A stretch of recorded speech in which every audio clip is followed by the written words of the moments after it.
दोस्तों wind demon यानी कि हवाई राक्षस, ये नाम बहुत ज्यादा गूंज रहा है इस टाइम पर पूरे पाकिस्तान के अंदर। पाकिस्तान की तमाम टीवी डिबेट्स में, वहाँ के जो एक्सपर्ट है उनकी यूट्यूब वीडियोस में भी सब जगह पर पाकिस्तान के अंदर इसी विंड डीमन नाम की मिसाइल का चर्चा है। दोस्तों ये एक इजरायली मिसाइल है जिसे इजराइल की इजराइल एरोस्पेस इंडस्ट्रीज यानी कि IAI ने तैयार किया है और ये बहुत ही नई नवेली मिसाइल है जो कि जुलाई 2024 में, यानी कि इस मिसाइल को बने हुए अभी सिर्फ 10 महीने हुए हैं और इतने ही टाइम में ये मिसाइल अपनी बहुत चर्चा करा चुकी है, वो भी खासकर की पाकिस्तान के अंदर। अब आप लोग कहोगे कि यार इजराइल की मिसाइल है तो फिर पाकिस्तान में इसकी चर्चा क्यों? तो इसका कारण ये है कि भारतीय वायुसेना इस टाइम पर विंड डीमन मिसाइल को एवेल्युएट कर रही है और इस मिसाइल को अपनी सेना के बेड़े में शामिल करने जा रही है और इसको लेकर पुख्ता रिपोर्ट भी आ चुकी है कि भारत ऑलरेडी विंड डीमन को इवेल्युएट कर रहा है और बहुत ही जल्द इसको लेकर इजराइल की सेना इजराइल के साथ डील भी कर सकता है। और ये इतनी बड़ी खबर इसलिए बन रही है पाकिस्तान में क्योंकि भारत इसे एक्वायर करेगा पाकिस्तान के इलाज के लिए। और अब वो कैसे, तो दरअसल ये एक air to surface cruise missile है। लेकिन दोस्तों अगर अभी तक आप लोगों ने इस चैनल को सब्सक्राइब नहीं किया है और वीडियो को लाइक नहीं किया है तो मैं आप लोगों से निवेदन करता हूँ कि आप जल्दी से जल्दी इस चैनल को सब्सक्राइब करें और वीडियो को लाइक करें आगे आने वाली फ्यूचर में ऐसे ही और अमेजिंग खबरों को जानने के लिए। आइए अब हम वीडियो में आगे बढ़ते हैं। यानी कि ये ठीक वैसे ही है जैसे कि हमारी ब्रह्मोस है, लेकिन इसका काम है प्रिसाइज टारगेटिंग करना और वहीं हमारी ब्रह्मोस का काम है दुश्मन के ऊपर तबाही का बवंडर लाना। यानी कि जहाँ भी ब्रह्मोस मिसाइल जाकर लगेगी उसके आसपास कुछ भी नहीं बचेगा, सबको खाक कर देगी। लेकिन इस मिसाइल का काम थोड़ा सा डिफरेंट है। दरअसल विंड डीमन इसे बनाया गया है प्रिसीजन के लिए, यानी कि बहुत ही ज्यादा एक्यूरेटली स्ट्राइक करने के लिए। और कितना ज्यादा, तो इसका जो सर्कुलर एरर प्रोबेबल है वो बस 1 मीटर का है। जी हाँ दोस्तों, इसका CEP बस 1 मीटर का है। इसका मतलब है कि अगर आपने कराची में किसी एक घर के ऊपर अपना निशाना साधा तो ये मिसाइल बस उसी घर पर जाकर हिट करेगी। और अगर कुछ एरर आ भी गया, कुछ दिक्कत भी आ गई तो मात्र 1 मीटर का ही एरर आएगा, यानी कि उस घर के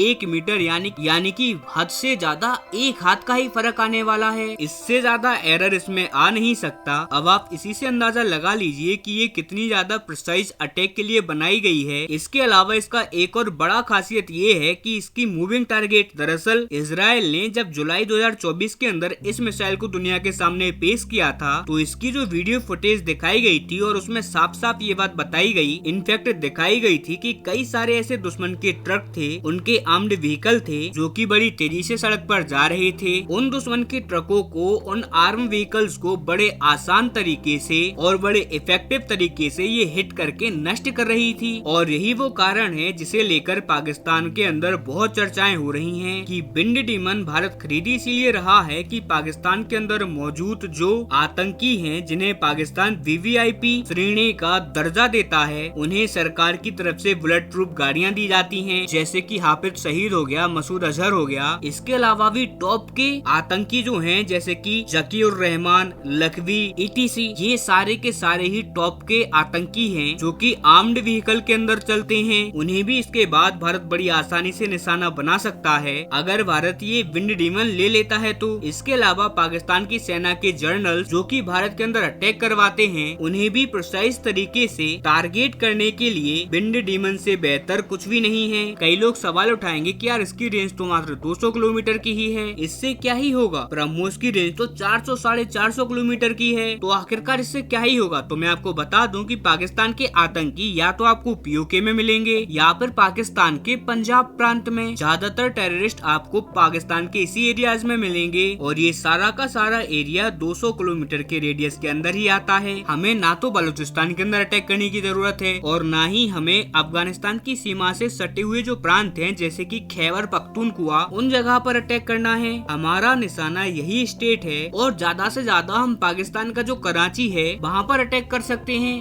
क्योंकि उस जगह पर ज्यादा से ज्यादा ये लोग जा सकते हैं, जो भी पाकिस्तान के टेररिस्ट हैं वो। तो कराची भी भारत के 200 किलोमीटर की रेडियस में आ जाता है। इसीलिए विंड डीमन जिस काम के लिए ले जा रही है वो बड़ी आसानी से अपनी रेंज में रहते हुए कर सकती है। इसके अलावा जो सबसे बड़ा कारण है जिसके लिए भारत इसे खरीदने के बारे में विचार कर रहा है वो है डिटेक्शन अवॉइड सिस्टम। दरअसल इस मिसाइल के अंदर जो डिटेक्शन अवॉइड सिस्टम है ये दुनिया में वर्ल्ड क्लास है। यकीन मानिए ये किसी भी रडार सिस्टम में, इनफैक्ट किसी भी डिफेंस मैकेनिज्म को ऐसे चकमा देते हुए, ऐसे काटते हुए दुश्मन के ऊपर अटैक करती है। ये ठीक वैसा ही होगा जैसे कि हम किसी चाकू से बटर को काटते हैं। यानी कि ये सारी प्रोसीजर बहुत ही ज्यादा स्मूथली और आसानी से हो जाने वाली है और इसके लिए कई सारी तरीके की चीजें इसके अंदर इनबिल्ड की गई हैं। जस्ट फॉर एग्जांपल मैं आपको बता दूं कि ये मिसाइल बहुत ही ज्यादा लो एल्टीट्यूड पर फ्लाई करती है, यानी कि जमीन से बहुत चिपक कर ये उड़ान भर सकती है। इसके अलावा इसके अंदर ऐसे सेंसर्स, ऐसे सीकर्स लगाए गए हैं जो कि दुश्मन के रडार, दुश्मन के डिफेंस मैकेनिज्म को आराम से ध्वस्त कर सकें। कुल मिलाकर अगर इसे एक स्टेल्थ मिसाइल कहा जाए तो ये जरा भी गलत नहीं होगा और यही कारण है कि इसे वर्ल्ड की one of the best attacking missile भी कहा जा रहा है। और इन्हीं कुछ खासियतों की वजह से भारत इस मिसाइल को खरीदने के पूरे मूड में है और रिपोर्ट्स तो ये भी बता रही हैं कि इजराइल भी इस मिसाइल को भारत को देने के लिए तैयार है। और दोस्तों ये भी बहुत बड़ी बात है क्योंकि अमूमन कोई भी देश हो वो किसी मिसाइल को बनाने के बाद 5-10 साल तक अपनी मिसाइल को कोई भी किसी भी देश को नहीं बेचता, उसका एक्सपोर्ट किया ही नहीं जाता तो जब तक कि वो देश खुद उस मिसाइल से ज्यादा बेटर और ज्यादा खतरनाक मिसाइल बनाकर रेडी ना कर ले। लेकिन इजराइल ने बस 10 महीने पहले इसे बनाया, अभी इसे ठीक से 1 साल भी पूरा नहीं हो पाया और अभी से वो इस मिसाइल को भारत को देने के लिए रेडी है। ये चीज इस बात को साफ साफ बताती है कि दोनों ही देशों के बीच का भरोसा, दोनों देशों की दोस्ती किस लेवल की है, दोनों देशों का भरोसा एक दूसरे के ऊपर किस स्तर का है।